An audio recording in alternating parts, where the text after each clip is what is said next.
हिंदुस्तान के किसान खेती करते हैं भगवान भरोसे। 90% खेती भगवान भरोसे होती है, क्योंकि सीजनेबल खेती करते हैं।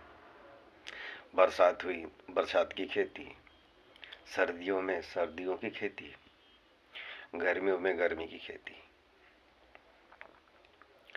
सर्दियों में जितनी सर्दी की ज़रूरत है, जिन फसल में कम हुई तो भी खराबी, ज़्यादा हो गई तो भी खराबी हो जाती है। बरसात में जितनी पानी की ज़रूरत है उतनी पानी मिली तो ठीक है, ज़्यादा पानी हो गई तो बाढ़ बन गया, बह गई, नुकसान हो गया।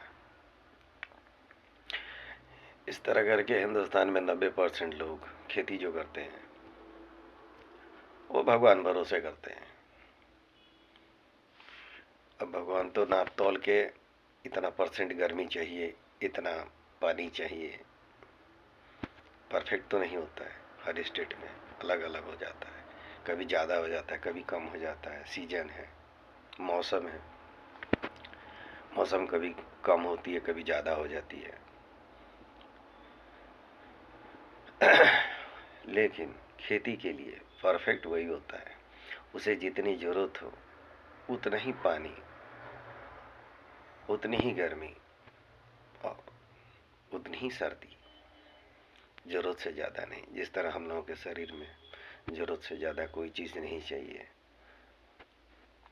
उसी तरह खेती में भी है। पानी चाहिए लेकिन हिसाब से, ठंडक चाहिए हिसाब से।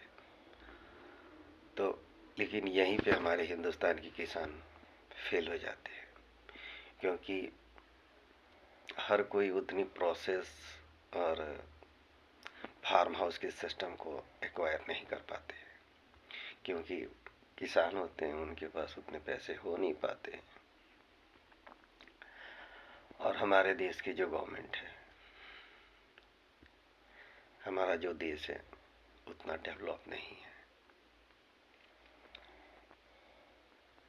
इसीलिए 90% किसानों की जब उपज होती है तो 90% सभी लोगों के पास वो अनाज हो जाती है, जिसके वजह से बाजार में भाव गिर जाते हैं। और 10% जो फार्म हाउस वाले हैं, जो कि अपने हिसाब से, प्रोसेस के हिसाब से काम करते हैं और ऑफ सीजन सब्जी या फिर और भी फल वगैरह लेके आते हैं बाजार के अंदर में, उन्हें रेट अच्छे मिलते हैं। और जब किसानों की होती है, जो 90% भगवान भरोसे होते हैं, तो हुई तो सबकी हुई और नहीं हुई तो किसी की नहीं हुई। लेकिन फार्म के लिए वो अपना लिमिट का पानी, लिमिट की गर्मी, लिमिट का बरसात देते हैं, सब कुछ, और उनकी फसल हो जाती है। इसीलिए फार्म हाउस वालों की कभी नुकसान नहीं होती, और भगवान भरोसे खेती करने वालों की हमेशा से ही नुकसान होती है। फसल आ गई तो बाजार का भाव गिर जाएगा, अपने खाने लायक हो जाएंगे, लेकिन प्रॉफिट नहीं कमा सकते।